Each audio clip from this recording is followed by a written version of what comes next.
Hello every one. ഇന്ന് നമ്മളുടെ വീഡിയോയിൽ നമ്മൾ ഡിസ്കസ് ചെയ്യാൻ പോകുന്നത് ഐസറിൽ അവൈലബിൾ ആയിട്ടുള്ള സ്കോളർഷിപ്പിനെ കുറിച്ചിട്ടാണ്.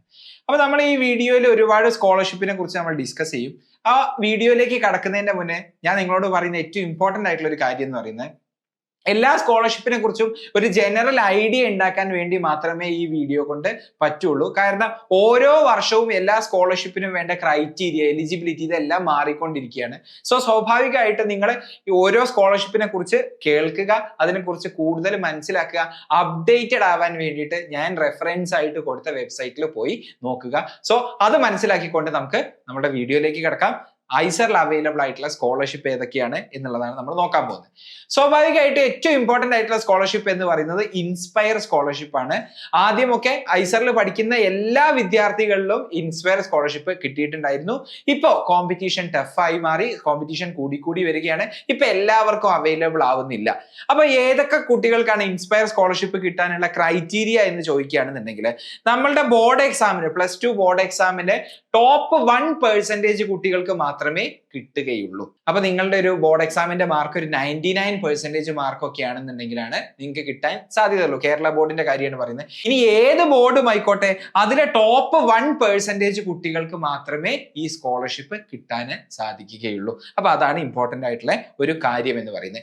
ഇനി അടുത്ത ഒരു കാര്യം, റിപ്പീറ്റേഴ്സ് ആയിട്ടുള്ള ആളുകൾക്ക് മുന്നേ ഈ സ്കോളർഷിപ്പ് കിട്ടിയിട്ടുണ്ടായിരുന്നു. പക്ഷെ ഇപ്പൊ റിപ്പീറ്റേഴ്സിന് ഈ സ്കോളർഷിപ്പ് അവൈൽ ചെയ്യാൻ പറ്റില്ല. നേരിട്ട് +2 കഴിഞ്ഞതിന് ശേഷം ഐസറിലേക്ക് എത്തുന്ന ഒരു കുട്ടിക്ക് മാത്രമേ ഈ സ്കോളർഷിപ്പ് കിട്ടുന്നുള്ളൂ. അപ്പം റിപ്പീറ്റർ ആണ് നിങ്ങളെന്നുണ്ടെങ്കിൽ നിങ്ങൾക്ക് ഈ സ്കോളർഷിപ്പ് അവൈൽ ചെയ്യാൻ സാധിക്കില്ല. ഇനി ഈ സ്കോളർഷിപ്പിന്റെ എമൗണ്ട് എത്രയാന്ന് ചോദിച്ചാൽ, മാസം തോറും 5000 രൂപ വെച്ച് നമ്മുടെ ബാങ്ക് അക്കൗണ്ടിലേക്ക് ക്രെഡിറ്റ് ആവും. വർഷത്തിൽ ഒരിക്കൽ സമ്മർ ഇന്റേൺഷിപ്പ് നമ്മൾ ചെയ്യുകയാണെന്നുണ്ടെങ്കിൽ സമ്മർ ഇന്റേൺഷിപ്പിനായിട്ട് ഒരു സമ്മർ ഇന്റേൺഷിപ്പ് ഗ്രാന്റ് 20,000 രൂപയും ഉണ്ടാവും. അപ്പൊ ടോട്ടൽ എത്ര എമൗണ്ട് ആണ് ഒരു വർഷം കിട്ടുക എന്ന് ചോദിച്ചാൽ 80,000 rupees പെർ ഇയർ ആണ് ഈ ഒരു സ്കോളർഷിപ്പ് എമൗണ്ട് എന്ന് പറയുന്നത്. മന്ത്ലി 5000 രൂപ, ഒരു വർഷം സമ്മർ ഇന്റേൺഷിപ്പ് ഗ്രാൻഡ് ആയിട്ടുള്ള 20,000 രൂപ. അത് സമ്മർ ഇന്റേൺഷിപ്പ് ചെയ്താൽ മാത്രമേ നമുക്ക് കിട്ടുന്നുള്ളൂ. ഇനി എങ്ങനെയാണ് നമ്മൾ രജിസ്റ്റർ ചെയ്യേണ്ടതെന്ന് ചോദിച്ചാൽ, ഞാൻ ഈ താഴെ കാണിച്ച ഈ വെബ്സൈറ്റ് www.onlineinspire.gov.in എന്ന് പറഞ്ഞ് ഞാൻ ഇവിടെ മെൻഷൻ ചെയ്യുന്ന സ്കോളർഷിപ്പുകളെ അപ്ലൈ ചെയ്യാനും കംപ്ലീറ്റ് ഡീറ്റെയിൽസ് മനസ്സിലാക്കാനുള്ള വെബ്സൈറ്റുകൾ ഞാൻ ഡിസ്ക്രിപ്ഷനിൽ കൊടുക്കുന്നുണ്ട്. സോ അത് ചെക്ക്ഔട്ട് ചെയ്തുകൊണ്ട് നിങ്ങൾക്ക് ഈ വെബ്സൈറ്റുകളിൽ എത്താവുന്നതാണ്. അപ്പൊ ഈ ഒരു വെബ്സൈറ്റിലാണ് നമ്മൾ അപ്ലൈ ചെയ്യേണ്ടത്. ഇനി അപ്ലൈ ചെയ്തു, നിങ്ങൾ എലിജിബിൾ ആണ്, നിങ്ങൾ ഒരു റിപ്പീറ്റർ അല്ല, നിങ്ങൾക്ക് ഈ പറയുന്ന മാർക്ക് ഉണ്ട്, നിങ്ങൾ ടോപ്പ് 1% വരുന്ന ആളാണ്, എല്ലാം കൊണ്ട് നിങ്ങൾ എലിജിബിൾ ആണ്. അങ്ങനെ ഐസറിൽ 1ാം വർഷം മുതൽ നിങ്ങൾക്ക് ഈ ഇൻസ്പയർ സ്കോളർഷിപ്പ് കിട്ടി. അത് കണ്ടിന്യൂ ചെയ്തു പോകണമെങ്കിൽ നമുക്കറിയാം ഐസറിൽ റിലേറ്റീവ് ഗ്രേഡിംഗ് ആണ് വരുന്നത്, GPA ഗ്രേഡിംഗ് സിസ്റ്റം ആണ് വരുന്നത്. ശരിയാണല്ലോ? അപ്പൊ ഓരോ സെമസ്റ്ററിലും ഓരോ GPA ഉണ്ടാവും. ടോട്ടൽ നമ്മൾ CGPA എന്നാണ് പറയാ. എല്ലാ സെമസ്റ്ററിലും semester by semester GPA out of 10 7 എങ്കിലും മെയിൻറ്റെയിൻ ചെയ്താൽ മാത്രമേ നമുക്ക് ഈ സ്കോളർഷിപ്പ് കണ്ടിന്യൂ ചെയ്തു പോകാൻ പറ്റുള്ളൂ. അപ്പൊ ഏതെങ്കിലും ഒരു സെമസ്റ്ററിൽ GPA 7-നെക്കാട്ടിലും കുറവാണെന്നുണ്ടെങ്കിൽ ആ സെമസ്റ്ററിൽ ഈ സ്കോളർഷിപ്പ് പിന്നെ കിട്ടത്തില്ല. അപ്പൊ കംപ്ലീറ്റ്ലി മെറിറ്റോറിയസ് ആയിട്ടുള്ള ഒരു സ്കോളർഷിപ്പ് ആണ് ഇൻസ്പയർ സ്കോളർഷിപ്പ് എന്ന് പറയുന്നത്. ഓക്കെ, അപ്പൊ ഇൻസ്പയർ സ്കോളർഷിപ്പ് കഴിഞ്ഞാൽ പിന്നെ ഏറ്റവും കൂടുതൽ ആൾക്കാർ അപ്ലൈ ചെയ്യുന്ന ഒരു സ്കോളർഷിപ്പ് ആണ് നാഷണൽ സ്കോളർഷിപ്പ് പോർട്ടൽ സ്കോളർഷിപ്പുകൾ, NSP സ്കോളർഷിപ്പ് എന്ന് പറയും. അപ്പൊ ഈ നാഷണൽ സ്കോളർഷിപ്പ് പോർട്ടൽ എന്ന് പറയുന്നത് ഒരു പോർട്ടലാണ്. അതിൻ്റെ അകത്ത് ഒരുപാട് ടൈപ്പ് സ്കോളർഷിപ്പുകൾ ഉണ്ടാവും. അതിൽ നിങ്ങൾക്ക് അവൈലബിൾ ആയിട്ടുള്ള, നിങ്ങൾ എലിജിബിൾ ആയിട്ടുള്ള സ്കോളർഷിപ്പ് അപ്ലൈ ചെയ്യുക എന്നുള്ളതാണ് ഇതിൽ ഇമ്പോർട്ടന്റ് ആയിട്ടുള്ള കാര്യം എന്ന് പറയുന്നത്. എല്ലാ സ്കോളർഷിപ്പും നിങ്ങൾക്ക് അവൈൽ ചെയ്യാൻ കഴിയില്ല. നിങ്ങൾക്ക് ചെയ്യാൻ പറ്റുന്നതിനെക്കാട്ടിൽ എത്രയോ അധികം സ്കോളർഷിപ്പ് ഈ പോർട്ടലിൽ ഉണ്ട്. അപ്പൊ ഏതാണോ നിങ്ങൾക്ക് അനുയോജ്യമായിട്ടുള്ള സ്കോളർഷിപ്പ് അതിന് അപ്ലൈ ചെയ്യുക എന്നുള്ളത് മാത്രമേ എനിക്ക് ഇവിടെ പറയാൻ പറ്റുള്ളൂ. എലിജിബിലിറ്റി ഡിഫറെന്റ് ആണ്, ഇൻകം ലിമിറ്റ് ഡിഫറെന്റ് ആണ്. ഓരോ സ്കോളർഷിപ്പും ഓരോരുത്തർക്ക് വേണ്ടിയിട്ടുള്ളതാണ്. അപ്പൊ അതിന്റെ ഒരു ജനറൽ ഐഡിയ പറയാൻ വേണ്ടി മാത്രം ഞാൻ കുറച്ച് എക്സാമ്പിൾ പറയാം. ഒരു എക്സാമ്പിൾ ആണ് നാഷണൽ സ്കോളർഷിപ്പ് പോർട്ടലിലുള്ള ഒരു സ്കോളർഷിപ്പ് ആണ് ministry of tribal affairs scholarship. ST സ്റ്റുഡൻസിന് വേണ്ടിയിട്ടുള്ള സ്കോളർഷിപ്പ് ആണ് ഈ സ്കോളർഷിപ്പ് എന്ന് പറയുന്നത്. Ministry of social justice and empowerment scholarship, ഇത് SC സ്റ്റുഡൻസിന് മാത്രമുള്ള സ്കോളർഷിപ്പ് ആണ്. Ministry of social justice and empowerment department of persons with disabilities, ഇത് PWD സെഗ്മെന്റിൽ വരുന്ന കുട്ടികൾക്ക് മാത്രം അവൈൽ ചെയ്യാൻ പറ്റുന്ന സ്കോളർഷിപ്പ് ആണ്. ഓക്കെ, ഇനി സെൻട്രൽ സെക്ടർ സ്കോളർഷിപ്പ് നമ്മൾ നോക്കുകയാണെങ്കിൽ ഏത് കാറ്റഗറിയിൽ പെട്ട ഒരാൾക്ക് വേണമെങ്കിലും ഇത് അപ്ലൈ ചെയ്യാൻ പറ്റും. അപ്പൊ നിങ്ങൾക്ക് അനുയോജ്യമായിട്ടുള്ള സ്കോളർഷിപ്പ് നിങ്ങൾ തീർച്ചയായിട്ടും അപ്ലൈ ചെയ്യുക. എങ്ങനെയാണ് അപ്ലൈ ചെയ്യേണ്ടതെന്ന് ചോദിച്ചാൽ scholarships.gov.in എന്ന് പറഞ്ഞ ഈ ഒരു വെബ്സൈറ്റിലാണ് നമ്മൾ കയറിയിട്ട് അപ്ലൈ ചെയ്യേണ്ടത്. ഇനി ഒരു ജനറൽ ഐഡിയ പറയുകയാണെന്നുണ്ടെങ്കിൽ ഏറ്റവും കൂടുതൽ മൈനോറിറ്റി വിഭാഗത്തിൽ പെട്ട കുട്ടികൾ അപ്ലൈ ചെയ്യുന്ന ഒരു സ്കോളർഷിപ്പാണ് പോസ്റ്റ് മെട്രിക് സ്കോളർഷിപ്പ്. ഒരുപാട് different types of post matric scholarship NSP നമുക്ക് കാണാൻ പറ്റും. അതിന്റെ income limit year by year vary ചെയ്യാറുണ്ട്. ഇപ്പൊ കഴിഞ്ഞ വർഷത്തെ കാര്യം പറയുകയാണെന്നുണ്ടെങ്കിൽ 2 ലക്ഷം വരെ ആനുവൽ ഇൻകം ഉള്ള ഒരു കുട്ടിക്ക് മാത്രമേ അപ്ലൈ ചെയ്യാൻ പറ്റുള്ളൂ. സ്കോളർഷിപ്പ് എമൗണ്ട് ആയിട്ട് കിട്ടാറുള്ളത് 4500 രൂപ 5000 രൂപ വർഷത്തിലാണ് പറയുന്നത്. കമ്പാരിറ്റീവ്ലി സ്കോളർഷിപ്പ് എമൗണ്ട് ഈ NSPയിൽ കുറവ് തന്നെയാണ് എന്നുള്ളത് നമുക്ക് ഇൻസ്പയർ ആയിട്ട് കമ്പയർ ചെയ്യുമ്പോൾ പറയാൻ പറ്റും. ഇനി അതുപോലെ തന്നെ സെൻട്രൽ സെക്ടർ സ്കോളർഷിപ്പ് നമ്മൾ പറഞ്ഞു എനി കാറ്റഗറിയിൽ പെട്ട ആൾക്ക് അപ്ലൈ ചെയ്യാമെന്ന് പറഞ്ഞു. അവിടെ ഇൻകം ലിമിറ്റ് ആയിട്ട് വരുന്നത് 8 ലക്ഷം വരെയാണ്. ചില വർഷങ്ങൾ 6 ലക്ഷം ആനുവൽ ഇൻകം ലിമിറ്റ് വെക്കാറുണ്ട്. അപ്പം ഇനി ഈ അടുത്ത വർഷത്തെ നിങ്ങൾ അപ്ലൈ ചെയ്യുന്ന സമയത്ത് എത്രയാണ് ഇൻകം ലിമിറ്റ് എന്ന് നോക്കുക. നിങ്ങൾ എലിജിബിൾ ആണെങ്കിൽ തീർച്ചയായിട്ടും സെൻട്രൽ സെക്ടർ സ്കോളർഷിപ്പിന് വേണ്ടി അപ്ലൈ ചെയ്യുക. സ്കോളർഷിപ്പ് എമൗണ്ട് ഒരു വർഷം 12000 രൂപ. UG സ്റ്റുഡൻസിനാണെന്നുണ്ടെങ്കിൽ PG സ്റ്റുഡൻസിനാണെന്നുണ്ടെങ്കിൽ 20000 രൂപയാണ് കിട്ടാറുള്ളത്. അപ്പം ഐസറിലെ കാര്യം പറയുകയാണെങ്കിൽ ഇന്റഗ്രേറ്റഡ് ആണ്. ഇന്റഗ്രേറ്റഡ് ആവുമ്പോൾ ആദ്യത്തെ 3 വർഷങ്ങളിൽ UG ലെവലിലായിട്ടായിരിക്കും സ്കോളർഷിപ്പ് 12000 രൂപയായിരിക്കും കിട്ടുക. അവസാനത്തെ 2 വർഷം PG ലെവലിലുള്ള സ്കോളർഷിപ്പ് ആയിട്ടുള്ള 20000 രൂപയായിരിക്കും കിട്ടുക. അപ്പൊ ഇതാണ് നാഷണൽ സ്കോളർഷിപ്പ് പോർട്ടൽ. ഞാൻ പറഞ്ഞു നിങ്ങളുടെ കാറ്റഗറി, നിങ്ങളുടെ ഇൻകം ലിമിറ്റ് ഇതിനൊക്കെ അനുസരിച്ച് മാറിക്കൊണ്ടേയിരിക്കും. അപ്പം NSP ഈ വെബ്സൈറ്റിൽ പോയി നോക്കുക. നിങ്ങൾ ലോഗിൻ ചെയ്യുക, ഒരു അക്കൗണ്ട് ക്രിയേറ്റ് ചെയ്തിട്ട് ലോഗിൻ ചെയ്യുക. നിങ്ങൾക്ക് എലിജിബിൾ ആയിട്ടുള്ള സ്കോളർഷിപ്പ് ഏതാ നോക്കുക. അതിൽ ഏറ്റവും നല്ല സ്കോളർഷിപ്പിന് തന്നെ അപ്ലൈ ചെയ്യുക. ഓക്കെ, ഇനി അടുത്ത scholarship government of Kerala government offer ചെയ്യുന്ന ഒരു ഗ്രാന്റ് ആണ് അല്ലെങ്കിൽ സ്കോളർഷിപ്പ് ആണ് ഈ ഗ്രാൻഡ്സ് സ്കോളർഷിപ്പ്. ആർക്കൊക്കെ ഇത് അവൈൽ ചെയ്യാമെന്ന് ചോദിച്ചാൽ SC ST സ്റ്റുഡൻസിന്, അതുപോലെ OBC കാറ്റഗറിയിൽ പെട്ട ആളുകൾക്ക് അപ്ലൈ ചെയ്യാവുന്നതാണ്. പിന്നോക്കാവസ്ഥയിൽ നിൽക്കുന്ന SC ST OBC കുട്ടികളെയാണ് ഈ ഗ്രാന്റ് ഉദ്ദേശിക്കുന്നത്. അപ്പൊ ഇനി എന്താണ് എലിജിബിലിറ്റി എന്ന് ചോദിച്ചാൽ ആനുവൽ ഇൻകം 1 ലക്ഷത്തിനെക്കാട്ടിലും കുറവായിരിക്കണം എന്നാണ് എലിജിബിലിറ്റി. ഈ എലിജിബിലിറ്റി അല്ലെങ്കിൽ ഈ ഒരു ഇൻകം ലിമിറ്റ് SC സ്റ്റുഡൻസിനെ സംബന്ധിച്ചിടത്തോളം ഇല്ല. അങ്ങനെയാണെന്നുണ്ടെങ്കിൽ SC സ്റ്റുഡൻസിന്റെ ഇൻകം ലിമിറ്റ് ഏതുമായിക്കോട്ടെ, ഏതൊരു SC ST സ്റ്റുഡന്റിനും എന്ത് അപ്ലൈ ചെയ്യാൻ സാധിക്കും? ഈ ഗ്രാൻഡ്സ് സ്കോളർഷിപ്പ് അപ്ലൈ ചെയ്യാൻ സാധിക്കും. എങ്ങനെ അപ്ലൈ ചെയ്യണം എന്ന് ചോദിച്ചാൽ www.egrants.kerala.gov.in എന്ന് പറഞ്ഞ ഈ വെബ്സൈറ്റിൽ കയറിയിട്ട് നിങ്ങൾക്ക് അപ്ലൈ ചെയ്യാവുന്നതാണ്. സ്കോളർഷിപ്പ് എമൗണ്ട് എത്രയാണ് വരുന്നതെന്ന് ചോദിച്ചാൽ ഓരോ വർഷം ഇയർലി ആയിട്ടുള്ള സ്കോളർഷിപ്പാണ് നമ്മളുടെ ബാങ്ക് അക്കൗണ്ടിലേക്ക് നേരിട്ട് വരിക. അതായത് നമ്മൾ പഠിക്കുന്ന സ്ഥാപനത്തിന് ഡിപ്പെൻഡ് ചെയ്തിട്ടായിരിക്കും സ്കോളർഷിപ്പ് എമൗണ്ട് ഉണ്ടായിരിക്കുക. ഐസറിൽ പഠിക്കുന്ന ഒരു കുട്ടീനെ സംബന്ധിച്ചിടത്തോളം ഐസറിൽ അവർ കൊടുക്കുന്ന മെസ് ഫീ, അതുപോലെ തന്നെ ഹോസ്റ്റൽ ഫീ, ഇതെല്ലാം കണക്കിലെടുത്തുകൊണ്ട് അതിനനുസരിച്ചുള്ള ഒരു എമൗണ്ട്, ഒരു ഐസറിൽ പഠിക്കുന്ന ഒരു കുട്ടീനെ സംബന്ധിച്ചിടത്തോളം 20000 25000 രൂപയാണ് ഒരു വർഷത്തേക്ക് ഈ കുട്ടിയുടെ അക്കൗണ്ടിലേക്ക് വരിക. അപ്പൊ സ്കോളർഷിപ്പ് എമൗണ്ട് എന്ന് പറയുന്നത് ഒരു വർഷത്തേക്ക് 20000 അല്ലെങ്കിൽ 25000 അത്രയൊക്കെയാണ് ഒരു അപ്രോക്സിമേറ്റ് എമൗണ്ട് എന്ന് പറയുന്നത്. സോ SC ST കുട്ടികളിൽ പെട്ട ആളുകളാണെന്നുണ്ടെങ്കിൽ ഇൻകം ലിമിറ്റ് ഇല്ല എന്നുള്ളത് മനസ്സിലാക്കുക. അവർക്ക് തീർച്ചയായിട്ടും ഈ ഗ്രാൻഡ് സ്കോളർഷിപ്പ് അവൈൽ ചെയ്യാവുന്നതാണ്, provided by government of Kerala. അടുത്ത സ്കോളർഷിപ്പ് എന്ന് പറയുന്നത് പ്രതിഭ സ്കോളർഷിപ്പ് ആണ്. പ്രതിഭ സ്കോളർഷിപ്പ് മെറിറ്റോറിയസ് ആയിട്ടുള്ള ഒരു സ്കോളർഷിപ്പ് ആണ്. ഒരു കാറ്റഗറി എന്നുള്ളതല്ല, ഏത് കാറ്റഗറിയിൽ പെട്ട ആൾക്ക് വേണമെങ്കിലും പ്രതിഭ സ്കോളർഷിപ്പ് അപ്ലൈ ചെയ്യാവുന്നതാണ്. അപ്പൊ എന്താ ക്രൈറ്റീരിയ എന്ന് ചോദിച്ചാൽ കേരള ഒറിജിൻ ആയിരിക്കണം. കേരളത്തിൽ നിന്നുള്ള ഒരു സ്റ്റുഡന്റ് ആണെന്നുണ്ടെങ്കിൽ തീർച്ചയായിട്ടും പ്രതിഭ സ്കോളർഷിപ്പ് അപ്ലൈ ചെയ്യാവുന്നതാണ്. ഇനി 90% മാർക്കെങ്കിലും 90% എങ്കിലും ബോർഡ് എക്സാമിൽ ഉണ്ടായിരിക്കണം എന്നുള്ളതാണ് എലിജിബിലിറ്റി. SC ST വിഭാഗത്തിൽ പെടുന്ന കുട്ടികളാണെന്നുണ്ടെങ്കിൽ 80% ആണ് കട്ട് ഓഫ് മാർക്കായിട്ട് പറയുന്നത്. എങ്ങനെ പ്രതിഭ സ്കോളർഷിപ്പിലേക്ക് അപ്ലൈ ചെയ്യാമെന്ന് ചോദിച്ചാൽ പ്രതിഭ സ്കോളർഷിപ്പ് പോർട്ടൽ എന്ന് പറഞ്ഞ വെബ്സൈറ്റ്, അതിന്റെ പ്രതിഭ സ്കോളർഷിപ്പ് പോർട്ടലിൽ നമ്മൾ പോവുക, രജിസ്റ്റർ ചെയ്യുക, അവിടെയാണ് അപ്ലൈ ചെയ്യേണ്ടത്. തീർച്ചയായിട്ടും അതിന്റെ ലിങ്കും ഞാൻ ഡിസ്ക്രിപ്ഷനിൽ കൊടുക്കുന്നതാണ്. ഇനി ഏത് സമയത്താണ് ഈ സ്കോളർഷിപ്പിന് വേണ്ടി കോൾ ചെയ്യാന്ന് ചോദിക്കുന്നതാണെങ്കിൽ ജനുവരി ഫെബ്രുവരി മാസങ്ങളിലാണ് നോട്ടിഫിക്കേഷൻ അയക്കാറുള്ളത്, കോൾ ചെയ്യാറുള്ളത്. സോ സ്വാഭാവികമായിട്ടും ജനുവരി ഫെബ്രുവരി മാസത്തിൽ നിങ്ങൾ കയറി നോക്കുക. നമ്മൾ ഈ പറഞ്ഞ എല്ലാ സ്കോളർഷിപ്പും അപ്ലൈ ചെയ്യേണ്ട സമയം എന്ന് പറയുന്നത് എന്താണ്?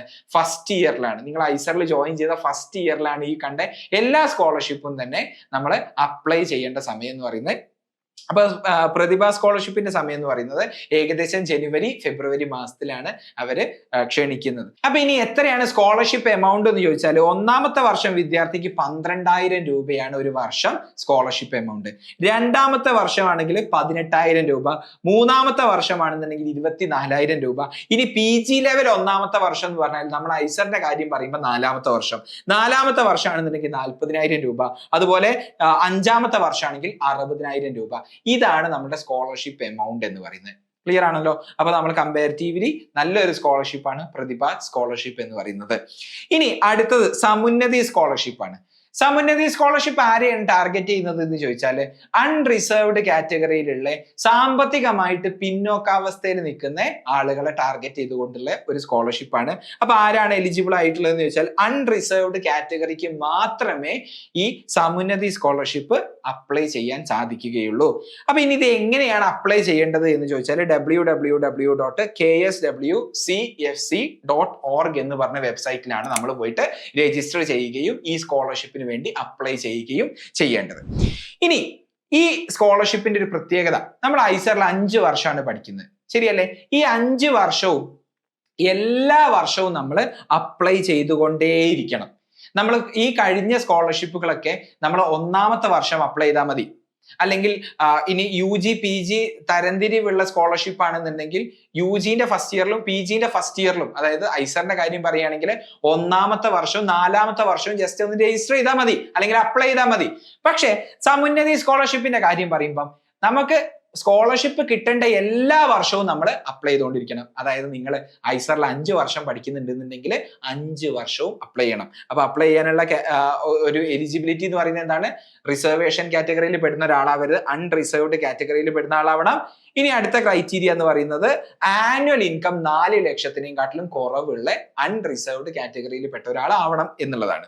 ഓക്കെ, ഇനി എത്രയാണ് സ്കോളർഷിപ്പ് എമൗണ്ട് എന്ന് ചോദിച്ചാൽ കൃത്യമായിട്ടൊരു എമൗണ്ട് നമുക്ക് പറയാൻ പറ്റില്ല. അപ് ടു 50,000 രൂപ വരെ പ്രതിവർഷം നിങ്ങൾക്ക് സ്കോളർഷിപ്പ് എമൗണ്ട് ആയിട്ട് കിട്ടും.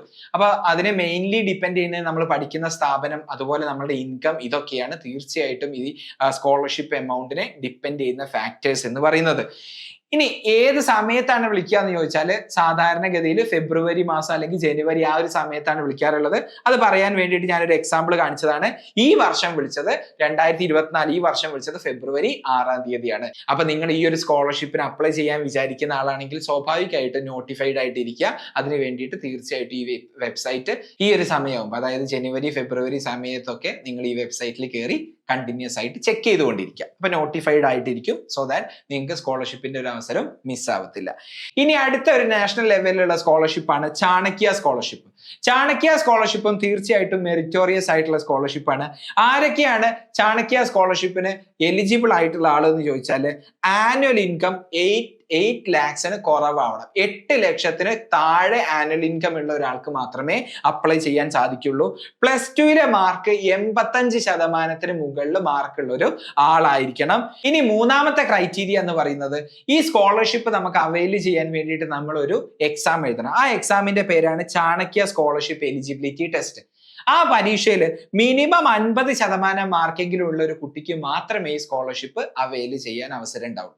അപ്പൊ എങ്ങനെയാണ് ഈ സ്കോളർഷിപ്പിന് വേണ്ടി അപ്ലൈ ചെയ്യാന്ന് ചോദിച്ചാൽ, www.chanakyauniversity.edu.in എന്ന് പറഞ്ഞ് ഈ വെബ്സൈറ്റിൽ നമ്മൾ കയറിയിട്ട് വേണം അപ്ലൈ ചെയ്യാൻ. അപ്പൊ ഇതിന്റെ രീതി എങ്ങനെയാണെന്ന് ജസ്റ്റ് ഞാനൊന്ന് പെരിഫറൽ ആയിട്ട് പറഞ്ഞുതരാം. ആദ്യം നമ്മൾ രജിസ്ട്രേഷൻ കംപ്ലീറ്റ് ചെയ്യണം, രജിസ്റ്റർ ചെയ്ത് അപ്ലൈ ചെയ്യണം. അപ്ലൈ ചെയ്യുന്നതിന്റെ കൂടെ തന്നെ നമുക്ക് ഒരു സ്റ്റേറ്റ്മെന്റ് ഓഫ് പർപ്പസ് എന്ന് പറഞ്ഞ ഒരു ലെറ്റർ നമ്മൾ അയക്കണം. എന്തിന് നമുക്ക് ഈ സ്കോളർഷിപ്പ് കിട്ടണം, നിങ്ങളുടെ ഫൈനാൻഷ്യൽ സ്റ്റാറ്റസ് എന്താണ് എന്നൊക്കെ ഈ ഒരു ഓർഗനൈസേഷൻ അറിയിക്കുന്ന രീതിയിൽ ഒരു statement of purpose, SOP letter എന്ന് പറയും, അത് നിങ്ങൾ അയക്കേണ്ടതായിട്ടുണ്ട്. ആ റൈറ്റപ്പിന്റെ കൂടെ തന്നെ നമ്മളുടെ ഇൻസ്റ്റിറ്റ്യൂഷന്റെ പ്രിൻസിപ്പൾ, ഐസറിന്റെ കാര്യം പറയുകയാണെങ്കിൽ ഒരു ഡയറക്ടറിന്റെ റെക്കമെൻഡേഷൻ ലെറ്ററും കൂടെ വെക്കുന്നത് നല്ലതായിരിക്കും എന്ന് പറയുന്നുണ്ട്. അതിനുശേഷം നമ്മൾ ഡോക്യുമെന്റ്സ് എല്ലാം അപ്ലോഡ് ചെയ്യുക. അതിനുശേഷം നമ്മൾ എക്സാമിന് വിളിക്കും. എക്സാമിന് വിളിച്ചതിന് ശേഷം എക്സാം ഏത് വർഷമാണ് അല്ലെങ്കിൽ ഏത് വർഷത്തെ ഏത് മാസമാണ് നടക്കുക എന്ന് ചോദിച്ചാൽ 30th ജൂണിലാണ് ഈ വർഷം നടന്നത്. അപ്പം ഈ വർഷം ഐസറിൽ അഡ്മിഷൻ എടുക്കാൻ റെഡി ആയിട്ട് ഇരിക്കുന്ന ആൾക്കാർ ആലോചിക്കുക, ഏകദേശം അടുത്തൊരു ജൂൺ സമയത്തായിരിക്കും ചാണക്യ സ്കോളർഷിപ്പിന് വേണ്ടിയിട്ടുള്ള എക്സാം നടക്കുന്നത്. ഓക്കെ, അങ്ങനെ എക്സാം എഴുതി അതിനുശേഷം പിന്നെ ഇന്റർവ്യൂസ് ഉണ്ടാവും. അപ്പം അതൊരു വലിയൊരു പ്രോസസ്സാണ് ഈ ഒരു ചാണക്യ സ്കോളർഷിപ്പ് എന്ന് പറയുന്നത്. അപ്പൊ ഇത്രയും വലിയൊരു സ്കോളർഷിപ്പാണ്, അത്രയും റിഗ്രസ് ആയിട്ടുള്ള പ്രൊസീജിയറിലൂടെയാണ് നമ്മൾ കടന്നു പോകേണ്ടത്. ഇനി എന്തൊക്കെയാണ് ഈ സ്കോളർഷിപ്പിന്റെ വാല്യൂ എന്ന് ചോദിച്ചാൽ ഇറ്റ് ഡിപ്പെൻസ്. അത് എന്തിന് അനുസരിച്ചാണ് നമുക്ക് തരിക? നമ്മൾ ഐസറിൽ കൊടുക്കുന്ന ട്യൂഷൻ ഫീ, അതേപോലെ other non refundable fee, university ഫീകൾ, library fee, lab fee, hostel and food expense, അതുപോലെ നിങ്ങൾക്ക് കോളേജിൽ നിന്ന് വീട്ടിലേക്ക് വരാനുള്ള എക്സ്പെൻസ്, ഇതെല്ലാം കൂടെ കാൽക്കുലേറ്റ് ചെയ്ത് ഇതിന്റെ ഒരു സം എമൗണ്ട് ആയിരിക്കും സ്കോളർഷിപ്പ് അവൈൽ ചെയ്ത ഒരു കുട്ടിയുടെ ബാങ്ക് അക്കൗണ്ടിലേക്ക് ക്രെഡിറ്റ് ചെയ്യാം. അപ്പൊ ഇതാണ് സ്കോളർഷിപ്പിന്റെ വാല്യൂ എന്ന് പറയുന്നത്. ക്ലിയർ ആണല്ലോ. ഇനി അടുത്തൊരു സ്കോളർഷിപ്പാണ് റിലയൻസ് ഫൗണ്ടേഷൻ സ്കോളർഷിപ്പ്. നമുക്കറിയാം നമ്മുടെ റിലയൻസ് ഗ്രൂപ്പിന്റെ ഒരു സ്കോളർഷിപ്പ് പ്രോഗ്രാമാണ് റിലയൻസ് ഫൗണ്ടേഷൻ സ്കോളർഷിപ്പ്. ആർക്കൊക്കെ അപ്ലൈ ചെയ്യാമെന്ന് ചോദിച്ചാല് +2 മിനിമം 60% മാർക്കുള്ള ആളുകൾക്ക് അപ്ലൈ ചെയ്യാം. അടുത്തൊരു ക്രൈറ്റീരിയ എന്ന് പറയുന്നത് ഹൗസ് ഹോൾഡ് ഇൻകം, അതായത് ആനുവൽ ഇൻകം, വീട്ടിലേക്കുള്ള ആനുവൽ ഇൻകം <15 lakhs 15 ലക്ഷം രൂപയിൽ കുറവാണ് വാർഷിക വരുമാനമെങ്കിൽ അങ്ങനെയുള്ള വിദ്യാർത്ഥികൾക്കും തീർച്ചയായിട്ടും റിലയൻസ് ഫൗണ്ടേഷൻ സ്കോളർഷിപ്പിന് അപ്ലൈ ചെയ്യാവുന്നതാണ്. അപ്പൊ ഈ അപ്ലൈ ചെയ്ത് എല്ലാവർക്കും കിട്ടുന്നല്ല, ആപ്റ്റിറ്റ്യൂഡ് ടെസ്റ്റ് ഉണ്ട്. റിലയൻസ് ഫൗണ്ടേഷൻ സ്കോളർഷിപ്പ് നടത്തുന്ന ഒരു ആപ്റ്റിറ്റ്യൂഡ് ടെസ്റ്റ് ഉണ്ട്.